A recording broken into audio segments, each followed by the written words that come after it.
Kalau mumpuni handayakti tadi ning sekarat.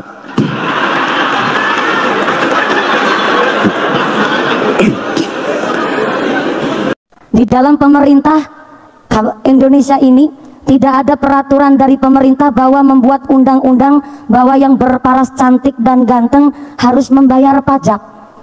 Kalau yang cantik dan ganteng harus bayar pajak, Gus Asmi bayar pajak, Hakul yakin saya dan Kiai Anwar Said bebas bayar pajak. Romo Kiai Haji Anwar Said, beliau dari tadi merem bukan karena ngantuk, tapi lagi ngebatin. Santri ceramah kelamaan, ulu wailek, suwen. Maka monggo Romo Kiai,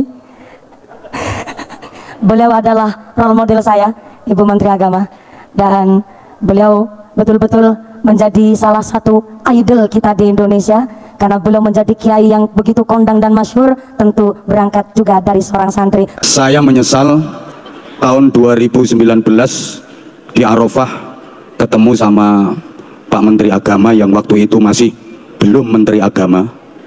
Beliau masih Komandan Banser, Ketua Umum GP Ansor sampai sekarang. Beliau memang keleleran nggak dapat tenda bersama istri tercinta, dan saya menyesal menolong beliau waktu itu. Saya bawakan nasi sekotak, kita makan berdua. Dalam hati saya ngomong, Gus, nanti jenengan jadi menteri. Andaikan waktu itu saya bawakan nasi lebih banyak, insya Allah beliau jadi ketua RT.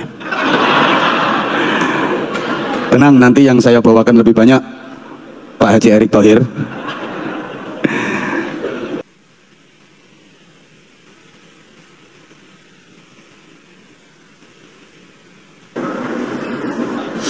Assalamualaikum warahmatullahi wabarakatuh. Bismillahirrahmanirrahim. Alhamdulillah.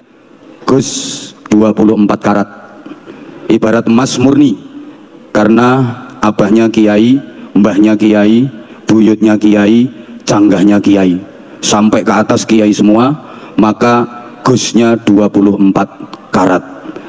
Kalau ada santri yang bukan keturunan kiai kemudian diambil menantu sama kiai, itu disebut Gus 12 karat.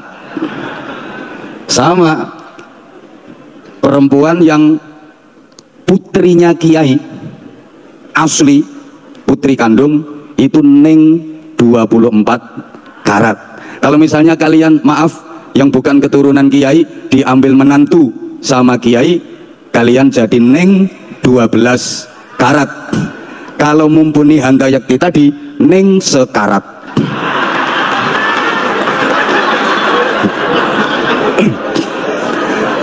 Saya menyesal tahun 2019 di Arafah ketemu sama Pak Menteri Agama yang waktu itu masih belum Menteri Agama. Beliau masih Komandan Banser, Ketua Umum GP Ansor sampai sekarang. Beliau memang keleleran nggak dapat tenda bersama istri tercinta, dan saya menyesal menolong beliau waktu itu. Saya bawakan nasi sekotak, kita makan berdua. Dalam hati saya ngomong, Gus, nanti jenengan jadi menteri. Andaikan waktu itu saya bawakan nasi lebih banyak, insya Allah beliau jadi ketua RT. Tenang, nanti yang saya bawakan lebih banyak Pak Haji Erick Thohir. Hadir juga Bapak Haji Sandiaga Uno. Hadir juga alhamdulillah Mas Haji Insinyur Azwar Anas.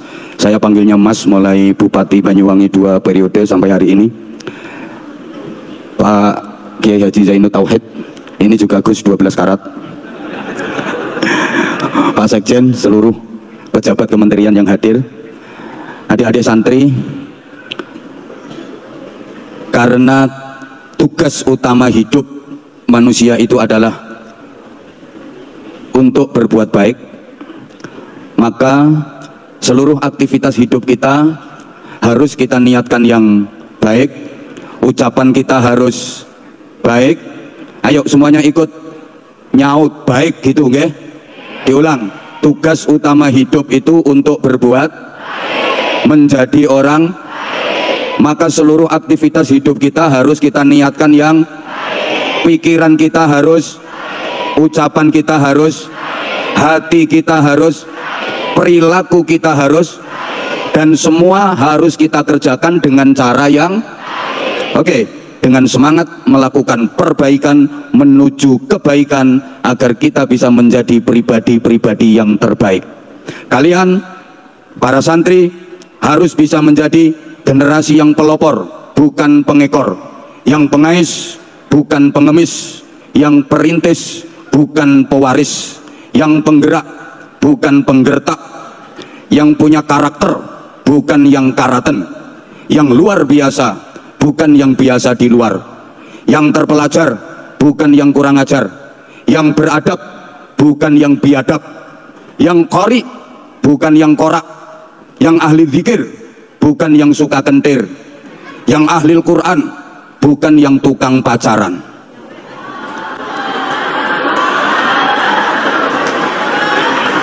Maka momentum peringatan Hari Santri tahun 2022 ini jangan hanya formal seremonial, jangan hanya tradisi dan selebrasi, tapi harus benar-benar mampu memotivasi kita agar menjadi manusia yang benar-benar berakhlak santri, berjiwa santri. Allahumma sholli ala Muhammad. Adik-adik, maaf yang di atas panggung, saya sekarang sasarannya ke sebelah sini saja. Kata santri kalau ditulis pakai huruf hijaiyah itu jumlah hurufnya ada 5, sin, nun, ta, ro, ya. Masing-masing punya arti kalau ditinjau dari disiplin ilmu taktik, artinya ilmu otak-atik. 5 ini nanti selaras dengan dasar negara kita, ideologi bangsa Indonesia, Pancasila, yang silanya ada berapa?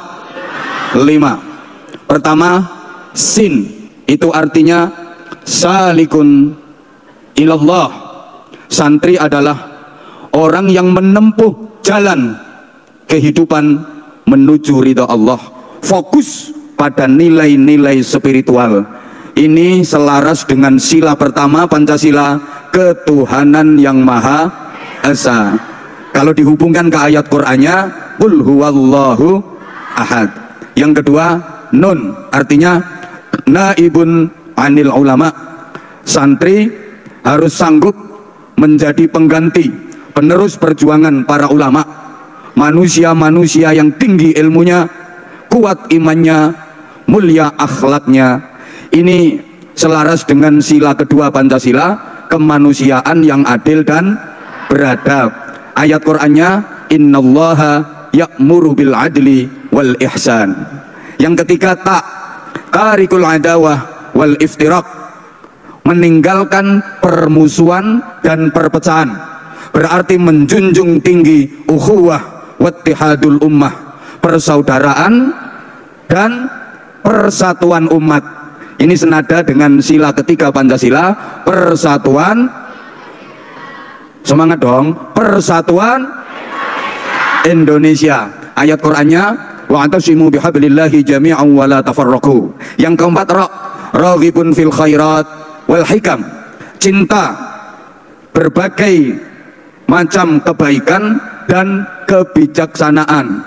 Kebaikan dan kebijaksanaan bisa didapat melalui musyawarah. Ini cocok dengan sila keempat, kerakyatan yang dipimpin oleh hikmat kebijaksanaan dalam permusyawaratan perwakilan. Ayat Qur'annya, wasyawirhum fil amr wa amruhum syura bainahum. Yang kelima, yakin birahmatillah wa syafaati rasulih.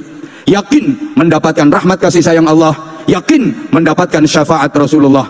Dengan keyakinan itu pasti akan terwujud keadilan sosial bagi seluruh rakyat Indonesia. Ini ayat Qur'annya, wa ma arsalnaka illa rahmatan lil alamin. Kemudian adik-adik santri, kata santri kalau ditulis pakai huruf abjad A B C D E, S A N T R dan I. S sanggup, A amanah, N neruskan. T.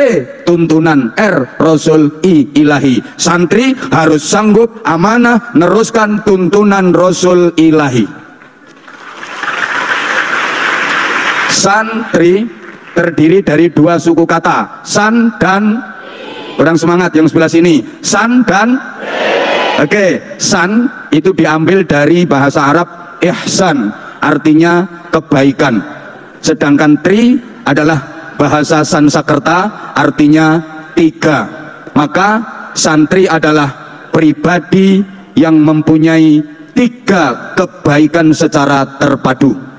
Berakhlak baik kepada Allah, berakhlak baik kepada sesama manusia, dan berakhlak baik kepada alam semesta.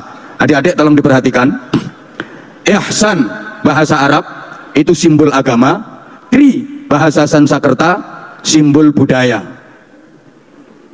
Maka santri itu ngerti ini agama, ini budaya, tahu ini syariat, ini adat, faham ini islami, ini tradisi, tidak dipercekcokkan, tidak dipertengkarkan, tapi dipadukan, sehingga santri harus bisa mengislamkan budaya dan membudayakan Islam, harus bisa mengislamkan masyarakat dan memasyarakatkan Islam.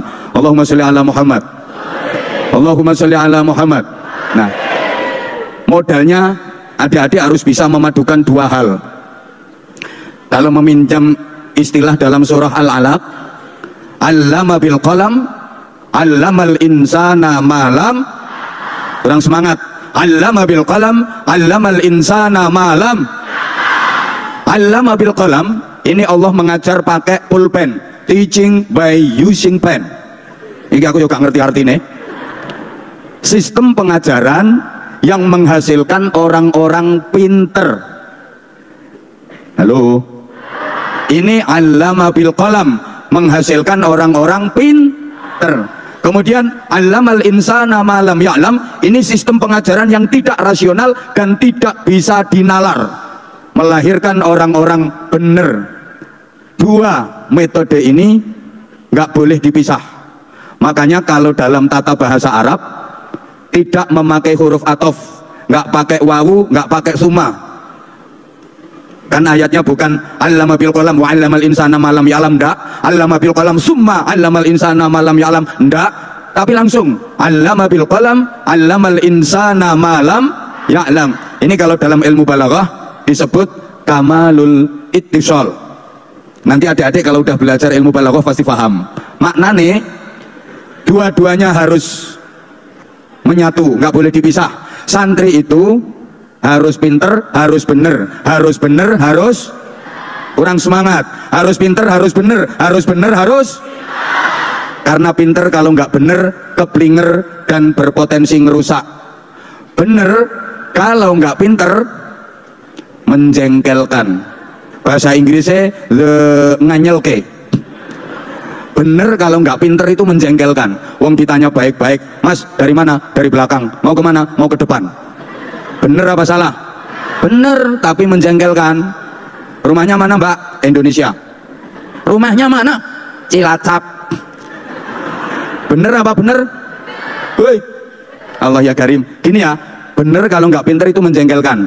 Ada orang laki-laki kehilangan motor, kehilangan sepeda motor. Dia nggak mau lapor polisi, dia malah seneng.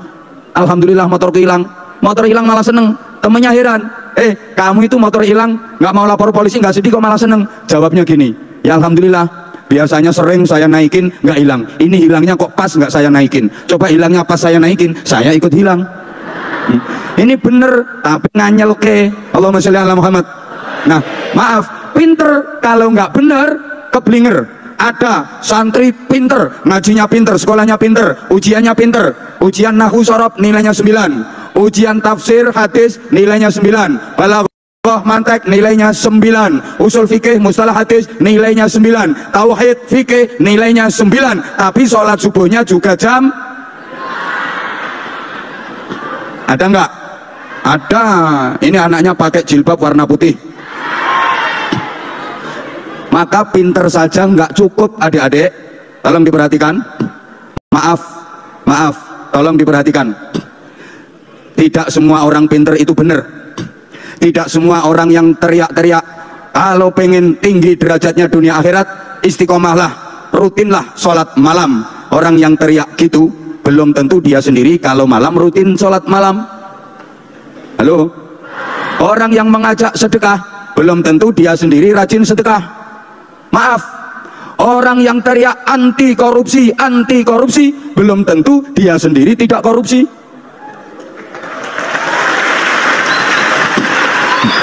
Tapi orangnya nggak hadir di sini.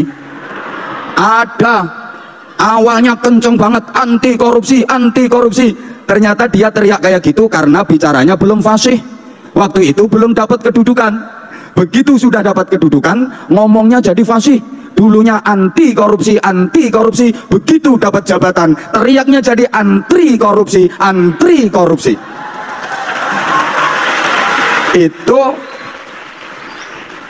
kalau pinter tapi nggak bener, punya potensi merusak.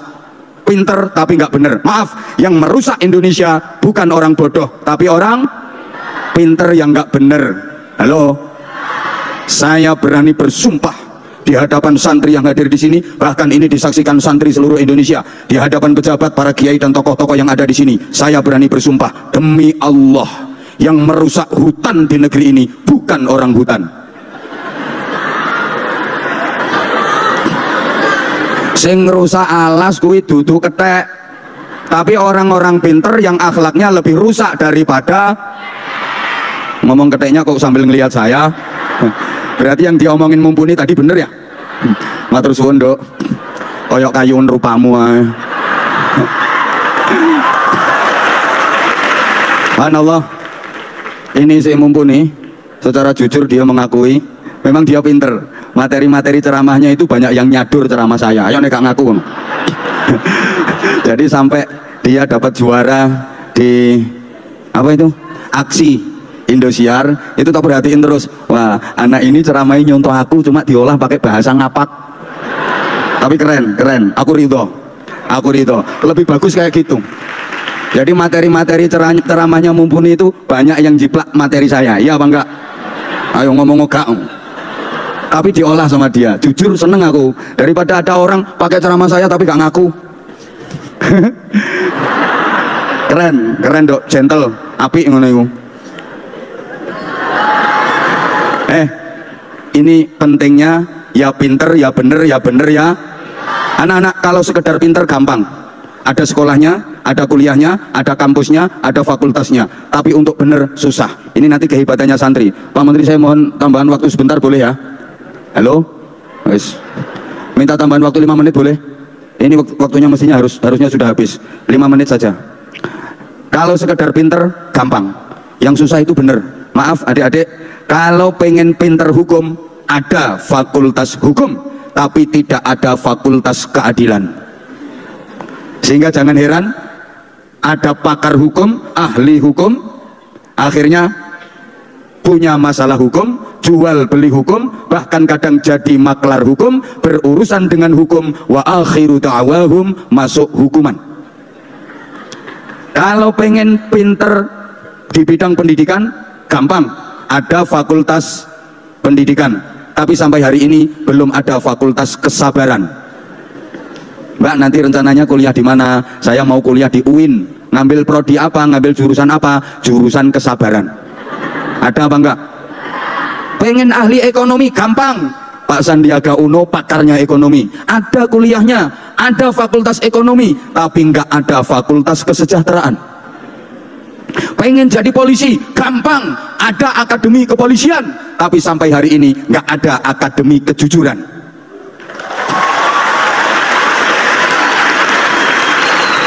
Kalau pengen jadi ahli dakwah, pengen pinter dakwah, gampang. Ada fakultas dakwah, tapi nggak ada fakultas keikhlasan. Maka jangan heran, kadang ada ustadz kiai diundang dakwah, pulang gak disangoni, geremeng. Dan izin Gus Menteri Anwar Zahid bukan lulusan fakultas keikhlasan. Jadi mohon jangan diuji keikhlasan saya. Sampai hari ini Saya belum pernah diwisuda dari Fakultas Keikhlasan. Kiai dulu, kiai sepuh dulu, termasuk abahnya Gus Menteri, mbahnya Gus Menteri, idola saya di bidang ceramah, singa podium, tapi tiba putune pinter aku ceramahnya. Mbahnya beliau top, mbahnya Gus Menteri ini singa podium. Kalau udah berada di podium di mimbar kayak gini, semua terdiam, cep, kelekep, nggak ada yang berani ngomong. Beliau punya doa yang izin sampai sekarang doanya juga saya amalkan. Bismillahirrahmanirrahim. Sang manik cemar uripmu wis kawangku dening aku. Itu ijazah dari mbahnya beliau. Nah, ini mumpuni urung duwe engko tak kei engko.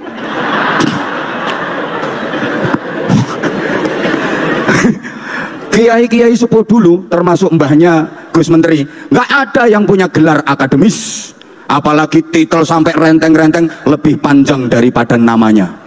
Sekarang kan banyak gelar akademis yang lebih panjang daripada namanya. Di depan ada Prof, DR, DRS, IR, namanya cuma Google, belakangnya MSI, MHI, MPDI, MM, MH, terakhir BH. Tapi nilai kemanfaatan dan keberkahannya, mohon maaf, kiai sepuh dulu nggak ada yang punya gelar akademis, tapi sukses mengantar santri-santrinya menjadi tokoh-tokoh besar, menjadi orang-orang hebat. Bahkan mayoritas pendiri negeri ini adalah tokoh produk dari pondok pesantren. Mayoritas pejuang kemerdekaan yang merebut dan mempertahankan kemerdekaan adalah produk dari kiai-kiai yang sama sekali nggak punya gelar akademis. Mbah Khalil Bangkalan, Mbah Yai Soleh Darat Semarang bukan sarjana, tapi mempunyai santri yang namanya Muhammad Hashim Asy'ari Hadratus Syekh, yang kemudian beliau mendirikan Jam'iyah Nahdlatul Ulama, organisasi terbesar di Indonesia bahkan di dunia. Nggak punya gelar akademis. Nah, maaf, bahkan ya layak sekali dihargai sebagai hari santri. Kenapa? Ini langsung tak jujuk, kayak kapan-kapan kalau diundang lagi tak jelaskan lebih detail. Saya jadi teringat ketika Bapak Pendidikan Nasional Ki Hajar Dewantoro menghadap kepada Presiden pertama Republik Indonesia Bung Karno di Istana Bogor. Oleh Bung Karno, Pak Ki Hajar Dewantoro dimintai saran. Apa saran Bapak sebagai Bapak Pendidikan Nasional untuk generasi bangsa? Maka Ki Hajar Dewantoro yang punya jargon luar biasa, ing ngarso sung tulodo, ing madya mangun karso dan tutwuri handayani, sing ngentut mburi ngarep sing diarani. Beliau menyarankan, beliau usulnya gini, tolong Paduka Presiden, halo, ini usul Ki Hajar Dewantoro kepada Bung Karno, tolong utamakan madrasah, prioritaskan madrasah, dan pondok-pondok pesantren jangan dinomorduakan, jangan dianaktirikan, apalagi sampai ditinggalkan. Kenapa?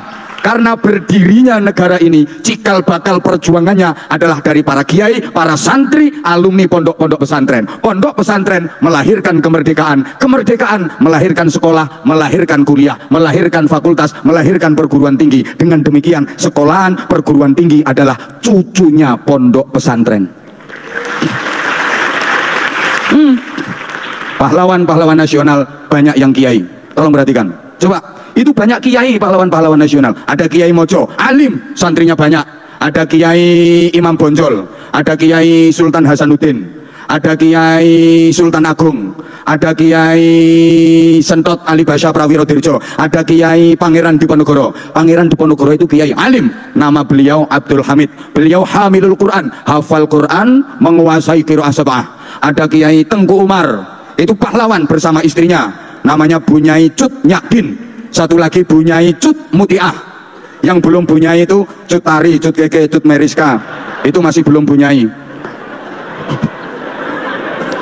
Sampai pada masa pergerakan, coba resolusi jihad yang difatwakan oleh Hadratus Syekh Mbah Hashim Asy'ari dahsyat. Para kiai dan para santri secara heroik berperang melawan penjajah, merebut kemerdekaan. Komandannya para kiai, komandan Hizbullah, komandan Sabilillah.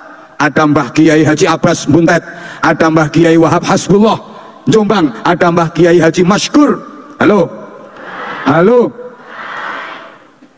Maka pantas kalau diperingati sebagai hari santri. Saya pernah ditanya, kenapa kok hari santri kok bukan hari kiai? Dijelaskan, disebut hari santri bukan hari kiai sebab kalau kiai pasti santri, tapi kalau santri belum tentu bisa jadi kiai. Kiai itu udah pernah jadi santri dan meskipun sudah kiai tetap santri. Nek santri belum tentu bisa jadi kiai. Paham? Ini kayak ada peringatan hari buruh tapi nggak ada peringatan hari majikan. Karena kalau majikan pernah jadi buruh. Ini Mas Sandiaga Uno ini sekarang majikan ekonomi, pernah jadi buruh, sekarang jadi majikan. Ada peringatan hari buruh, nggak ada peringatan hari, ada peringatan hari anak tapi nggak ada peringatan hari orang tua. Kalau orang tua pernah jadi anak, tapi anak belum pernah jadi orang tua. Paham? Di Indonesia ada peringatan hari ibu, tapi nggak ada peringatan hari bapak, karena semua bapak dilahirkan oleh ibu.